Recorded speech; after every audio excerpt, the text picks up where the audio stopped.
কায়নাত চোখ ঘুরে নিশার দিকে তাকালো।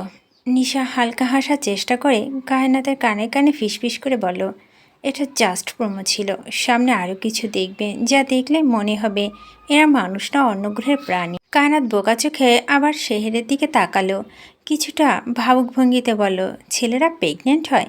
শেহেরের মাথা নাড়িয়ে সার্থক দিকে তাকিয়ে বলল, হয়, কিন্তু তুমি বুঝবে না। সার্থক মুখ একটু করে অর্ণর দিকে তাকালো, মালিশ্বরে বলল, তুই কিছু বলবি ওকে? তোর বইয়ের সামনে আমার মান ইজ্জত কেড়ে নিচ্ছে দেখিস না? অর্ণ একটা কথাও বলল না, হনহন করে সিঁড়ি পেয়ে উপরে উঠতে লাগলো। মেহরাব নাক মুখ কুচকে বলল, ঠিক বয়সে বিয়ে করলে তোদের হাঁটুর সমান বাচ্চা কাচ্চা থাকতো, আর এখন তোরা নিজেরাই বাচ্চামি করছিস। জ্ঞান বুদ্ধি কি হবে না তোদের? সাধ্য মুখ বাঁকিয়ে বলল, তুই শালা চুপ থাক, সবসময় শুধু জ্ঞান দিতে থাকি। এতই যখন বিয়ের শখ, তাহলে তুই বিয়ে কর, আমাদের টানছিস কেন? আমাদের সুখ কি তোর ভালো লাগে না? নিশা ওদের থামিয়ে দিয়ে বলল, থামবে তোমরা? এসে শুরু করে দিয়েছ। তুই চুপ থাক নেশার বাচ্চা। আমি নেশা নয় নিশা, ওই একই হলো। নেশা নিশা একই ব্যাপার। নিশা রেগে তাকালো, সার্থক রেগে মেগে হাঁটা ধরল সিঁড়ির দিকে। শেহের কায়নাতের ওপর যাওয়ার কথা বলে মেহেরের সাথে চলে গেল। কায়নাত ঘাড় ঘুরিয়ে পিটপিট করে ওদের দেখে নিশাকে বলল, তোমার বড় ভাইয়ের মতো ওদের মাথার সমস্যা, তাই না? নিশা মাথা ঝাঁকিয়ে বলল, এরা এমনই, আজকের রাতে খুলনার উদ্দেশ্যে বের হবে, তাই এখনই যা করা করে রাখছি। সবাই দুপুরের জন্য বিশাল আয়োজন করা হলো খাবারের। যেই গরম পড়েছে, গরমে টিকতে না পড়ে কায়না তারপরে গোসল করেছে। দুপুরে সবাই একসাথে খাওয়া দাওয়া করার তত্ত্ব সাজাতে লেগে পড়েছে। গাড়ি ভর্তি তত্ত্ব না হবে কায়নাতের বাবার বাড়ির জন্য। এইসব নিয়ে লাভ কি? যার পর করে দিয়েছে তাদের কাছে আবার যাওয়ার মানে হয়? সব কিছু রেডি করার পর গুছিয়ে রাখা হলো সব।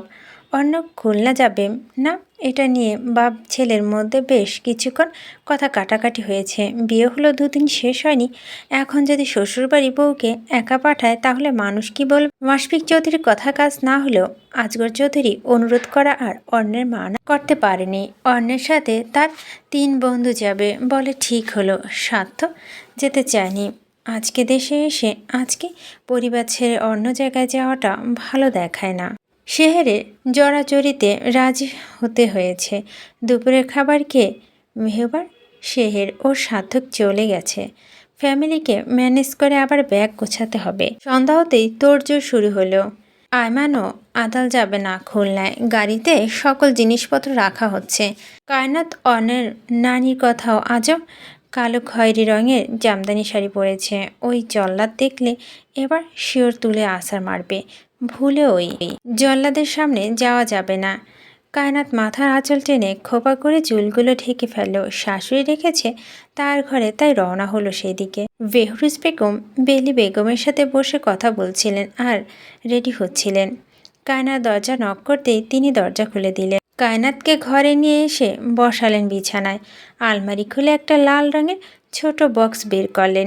বেলি বেগমের হাতে দিয়ে বললেন, মা, তুমি পরিয়ে দাও। বেলি বেগম মিষ্টি করে হাসলেন। বক্স খুলে একটা ডায়মন্ডের লকেট বের করলেন। বিয়ের পর যদিও স্বর্ণের চেইন দেয়া হয়েছিল, তবে এই লকেট বেহরুজ বেগম বড় ছেলের বউয়ের জন্য অনেক আগে কিনে রেখেছিলেন। বেলি বেগম কায়নাতের ঘোমটা সরিয়ে লকেট পরিয়ে দিতে দিতে বললেন, এটা কখনো খুলবে না কেমন? এটা তোমার শাশুড়ি তোমার জন্য বানিয়ে রেখেছিলেন তোমাকে দিবে বলে। কায়নাত হাত কচলে বলল, নানি, বিয়ের পর তো অনেক কিছু দেয়া হয়েছে, আবার এটা কেন? কারণ এটা তোমার জন্য তোমার শাশুড়ি আরও অনেক আগে বানিয়ে রেখেছিলেন। কায়নাত আর কথা বলল না। বেহরুজ বেগম তাড়া দিয়ে বললেন, অর্ণর ঘরে যাও, ওর হলো কিনা দেখ, আর বলো তাড়াতাড়ি বের হতে। বারে বারে ওই লোকের কাছে কেন তাকে পাঠাতে হবে বুঝে উঠতে পারছে না সে। এই বাড়ি কি লোকের অভাব? আরও 3 জন দেবর আছে, 4 জন ননদ আছে, তাহলে তাদের বলতে সমস্যা কোথায়? কায়নাত গুটি গুটি পায়ে বেরিয়ে এলো শাশুড়ির ঘর থেকে। মন চাচ্ছে নিজের মাথার চুল নিজেই নিজেই ছিঁড়ে ফেলতে। অর্ণর ঘরের সামনে এসে থামল কায়নাত। গলা ফাটিয়ে কাঁদতে ইচ্ছে করছে। লোকটা কথায় কথায় গেট আউট বলে, যাতা বলে শুধু ধমকায়। কায়নাত দরজা টোকা দিল কয়েকবার, খুলল না দরজা, আর না ভেতর থেকে কোনো সারা শব্দ এলো। কায়নাত দরজা ধাক্কা দিতেই খুলে গেল। ভড়কে গেল মেয়েটা। এই ঘরের দরজা তো খোলা থাকে না, আর যদি জল্লাদ বাড়ি থাকে তাহলে তো কোনো কালেই না। তাহলে কি হলো? সে মাথা ঢুকিয়ে পুরো ঘর জুড়ে দৃষ্টি বুলাল। না, কোথাও কেউ নেই। কায়নাত ঘরে ঢুকে দেখল বিছানার উপর জামা কাপড় আর লাকেজ পড়ে আছে। সে অর্ণর পুরো গুষ্টি উদ্ধার করল বিড়বিড় করে। সুন্দর করে গুছিয়ে লাকেজে ভরল সব। অর্ণ কে যখন পেলই না, তাই মনে মনে খুশি হয়ে ঘর থেকে বেরিয়ে এলো। ভালো হয়েছে বুড়ো খাটাসের সাথে দেখা হয়নি, না হলে নিশ্চিত ধমকাতো এখন। সোজা চলে এলো নিশার ঘরে। নিশা তৈরি হয়ে বসে আছে। কবিতা ও কোহেলি বেলি বেগম এবং মায়ের সাথে এখন থেকেই চলে যাবে একটু পর। সবাই একসাথে বের হবে। বেলি বেগম বউ আর নাতনি দের নিয়ে চলে গেছেন অন্য রোডে। অর্ণ দের খুলনা পৌঁছাতে মাঝরাত হল। পুরো গ্রাম এই সময়ে নিস্তব্ধতায় ঘিরে আছে। ঝিঝি পোকাগুলো শব্দ করে কানের পর্দা প্রায় ছিঁড়ে ফেলল বলে। চৌধুরী বাড়ির সামনে এসে গাড়ি থামানো হল। দারোয়ান গাড়ি দেখেই বড় গেট খুলে দিয়েছেন। গাড়ি বাড়ির ভেতরে ঢুকতেই একে একে সবাই নেমে এলো গাড়ি থেকে। বাড়ির ভেতর থেকে আব্দুর চৌধুরী এলেন হাসানকে নিয়ে। জিনিসপত্রগুলো সবাই মিলে মিশে ভেতরে নিয়ে গেলেন। বাড়ির দুই গিন্নি ও আতিয়া বেগম জেগেছিলেন তাদের জন্য। সবাই এসে ফ্রেশ হয়ে আর খেলনা গাড়িতেই হালকা টুকটাক খাবার খাওয়া হয়েছে। রাতে আর কারোর সাথে তেমন কথা হলো না। জার্নি করে সবাই অনেক টায়ার্ড থাকায় সে রাতে সবাই ঘুমিয়ে গিয়েছিল। পরের দিন ভোর সকালে বাড়িতে কাজ শুরু হয়ে গেছে। জয়া, মাহি, নিধি আর সুহা উঠেই কায়নাতের সাথে গল্প গুজবে মেতে উঠেছে। দুদিন হয়েছে বাড়ি থেকে গিয়েছে, তাতেই মনে হচ্ছে কয়েক বছর পর দেখা হলো। মেয়েটা চৌধুরী বাড়ি থাকতে পুরো বাড়ি সব সময় জমজমাট হয়ে থাকত, আর এখন সবার মুখ গম্ভীর হয়ে থাকে। নাজনীন ভাই তো নিজেকে এমনভাবে গুটিয়ে নিয়েছে যেন সে চৌধুরীর কেউ না। কখন কোথায় যায়, কি করে না করে কেউ কিছু জানে না। সকাল সকাল 6:56 পাক ঘরের সামনে টুল পেতে বসে আছে কায়নাত। রেখা বেগম ও আতিয়া বেগম এটা ওটা জিজ্ঞেস করছেন। কায়নাত শুধু উত্তর দিচ্ছে। দৃষ্টি তার লতা বেগমের দিকে। সামনে দাঁড়িয়ে থাকা মহিলা কায়নাতের জন্মদাত্রী, অথচ সে নিজেই জানে না। ছলছল করে উঠল দৃষ্টি জোড়া। আতিয়া বেগম দেখলেন কায়নাতের চোখে পানি। তিনি জানেন এই চোখের পানির পেছনের কারণ। তিনি চুপ রইলেন। লতা কে এখনও তিনি কায়নাতের কথা বলেননি। ভেবেছেন কায়নাত ঢাকায় যাওয়ার আগে কথা বলবেন তিনি লতার সাথে। কায়নাত সেখান থেকে উঠে চলে এলো বাগানে। নাজনীন বসে আছে বেতের চেয়ারে, হয়তো কাঙ্ক্ষিত কারোর অপেক্ষায়। কায়নাত এসেই দেখল নাজনীন আকাশ পানে তাকিয়ে আছে এক দৃষ্টিতে। বিয়ের দিন রাতের কথা মাথায় আসতেই মেয়েটার নজর ভীতু হল। সামনে কি এগিয়ে গিয়ে নাজনীনের সাথে দেখা করবে, নাকি পিছু ঘুরবে? কায়নাত গুটি গুটি পায়ে এগিয়ে এলো। নাজনীনের সামনের চেয়ারে বসে মৃদু কণ্ঠে বলল, ভালো আছো নাজনীন ভাই? আহ, কি প্রশান্তি এই কণ্ঠে। জ্বলতে থাকা বুকটা সহসা ঠান্ডা হয়ে এলো। ছটফট করতে থাকা চোখ জোড়া স্থির হল কায়নাতের নিশা পাননে। কত দিনের তৃষ্ণা! এই তো দুদিন আগেও মেয়েটা তার চোখের সামনে ছিল, কিন্তু আজ বহু দূর, নিষিদ্ধ, অন্যের। নাজনীন ফ্যাকাকে মুখে দারুণ হাসি ফুটিয়ে বলল, এই ৩৩ বছর বয়সে এত ব্যাকুল হয়নি কখনো যতটা না তোমায় এক পলক দেখার জন্য হয়েছি। তুমি কি এতই অবুঝ ছিলে যে আমার চোখের ভাষা পড়তে পারো নি? কায়নাত মাথা নিচু করে বসে রইল চুপটি করে। এখানে সে কি বলবে? নাজনীন কে সে ভাই ব্যতীত কখনো অন্য কিছু ভাবেনি। বিয়ের দিন রাতে হুট করে জানতে পারল তার নাজনীন ভাই তাকে ভালোবাসে, যে ভালোবাসার পবিত্রতা ছিল, স্নেহ, সম্মান, মর্যাদা সব ছিল। শুধু সেই ভালোবাসা ভাগ্যে ছিল না। কায়নাত দীর্ঘশ্বাস ফেলল। নাজনীন কায়নাতের হাত আঁকড়ে ধরার আগে ছাদের উপর থেকে অর্ণ চিৎকার করে বলল, এই মেয়ে দাদি তোমাকে ডাকছে, কানে শুনতে পাও না? নাজনীন হাত গুটিয়ে নিল। কায়নাত চমকে উপরে তাকাল। দেখল অর্ণ সেই গম্ভীর মুখে দাঁড়িয়ে আছে। কায়নাত উঠে দাঁড়াল। নাজনীন কে বলল, নাজনীন ভাই, পরে কথা বলবো, এখন যাই। বলেই সে দৌড়ে বাড়ির ভেতরে ঢুকল। ঢুকে দেখল আতিয়া বেগম এখনও রান্নাঘরে বসে আছেন। কায়নাত এগিয়ে এসে বলল, দাদি আমায় ডাকছিলে তুমি? আতিয়া বেগম দুপাশে মাথা নাড়িয়ে বললেন, না রে, আমি ডাকিনি। তাহলে উনি যে বলল তুমি আমায় ডাকছ? উনি আবার কে? তোমার নাতি, মানে ওই শ্বশুরের বড় ছেলে আর কি।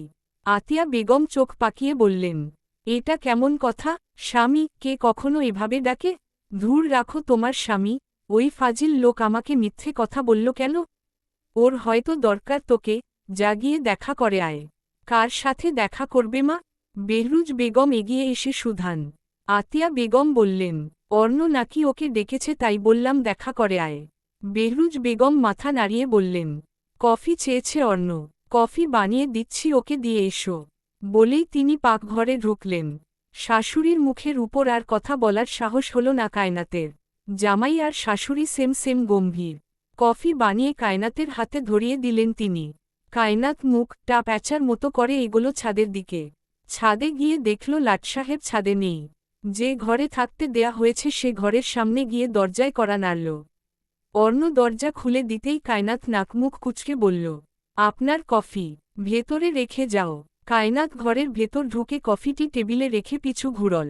অর্ণ প্যান্টের পকেটে হাত দিয়ে বলল, তোমার পরিচয় কি? কায়নাত চমকে তাকাল।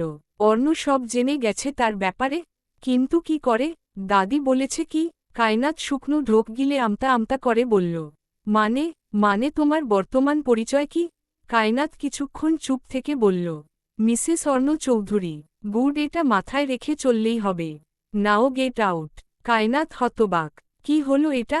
কেন বলল এই কথা? লোকটার কি মাথায় সমস্যা? কায়নাত রেগে মেগে ঘর থেকে বেরিয়ে গেল। আর সাথে সাথে মুখের উপর অর্ণ ঠাস করে দরজা লাগিয়ে দিল। কায়নাত বুকে থুথু দিয়ে পিছু ঘুরে তাকায়। উপরওয়ালা ভুল করে এই জল্লাদ কে দুনিয়ায় পাঠিয়ে দিয়েছে, না হলে কি এর দেখা কায়নাত পেত?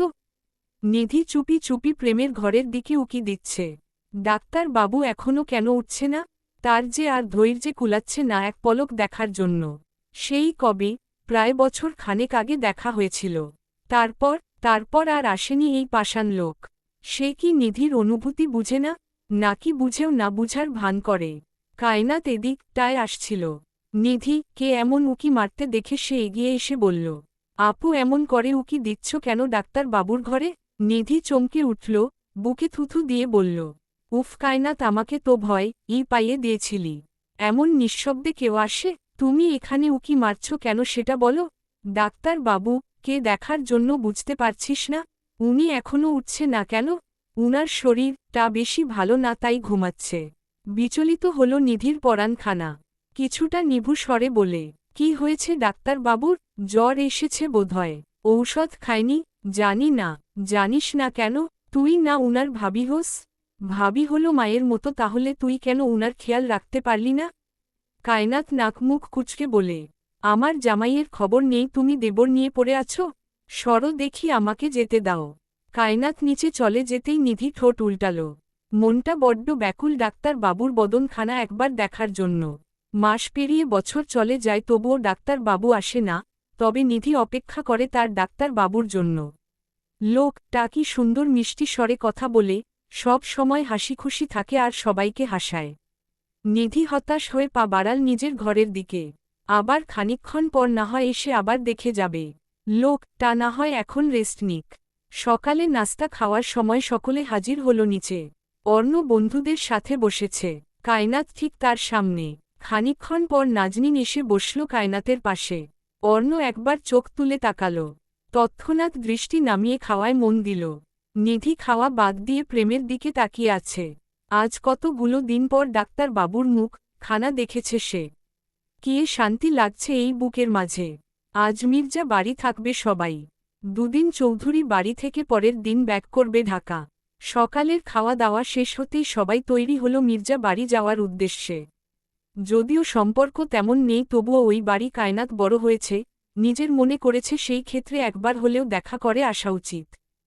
মির্জা বাড়ির রাস্তায় অটো ছাড়া কোনো গাড়ি যায় না। যেতে হলে অনেক রাস্তা ঘুরতে হয়, তাই আজগর চৌধুরী 3টা অটো ঠিক করেছেন। একটায় নিশা, কায়নাত, অর্ণ, স্বার্থ ও শেহের। আরেকটায় প্রেম, মেহরাব, নিধি ও সুহা এবং সাথে কিছু জিনিসপত্র। অন্য গাড়িতে আজগর চৌধুরী, মাশফিক চৌধুরী, বেহরুজ বেগম, আতিয়া বেগম ও নুসরাত। তাছাড়া কেউ যাবেন না। অটোতে 2 পাশে বসার সিস্টেম আছে। নিশা রাজে গাড়িতে উঠেছে, সেটার সামনে শেহের আর পেছনে এক সাইডে নিশা ও কায়নাত, ওপর পাশে অর্ণ ও স্বার্থ বসেছে। স্বার্থ গাড়িতে ওঠার পর থেকে বকবক করেই যাচ্ছে। নিশা বিরক্ত হয়ে বলল, ভাই তুমি থামবা, কি শুরু করেছ বলো তো? নিজে নিজেই বকবক করে যাচ্ছ। স্বার্থ নিশার মাথায় টোকা মেরে বলল, তাহলে কি তোদের মতো মরা মানুষ হয়ে থাকব? তোরা আসলেই প্রতিবন্ধী। তুমি চুপ থাকলে তো আমরা কথা বলার সুযোগ পাব নাকি? চুপ করলে মনে হয় কথা বলে পুরো দুনিয়া উল্টায় ফেলতিস। তুমি কি এখন আমার সাথে ঝগড়া করবে? শুরু কে করেছে? তুমি করেছ। তুই করেছিস ঝগড়াইটটা মহিলা। অর্ণ স্বার্থর মাথায় হালকা চাপড় মেরে বলল, গরুর দল চুপ থাক, না হলে এক লাথি মেরে গাড়ি থেকে ফেলে দিব। নিশা গাল ফুলিয়ে কায়নাতকে বলল, ভাবি এখন অনেক বোরিং লাগছে, চলো গানের কলি খেলি। কায়নাত এতক্ষণ নীরব দর্শনের মতো বসেছিল। অর্ণ সাথে না থাকলে বোধহয় বকবক করে সবার মাথা খেয়ে ফেলত। এত গাড়ি থাকতে এই জল্লাদ, কে এই গাড়ি তে কেন আসতে হলো কে জানে।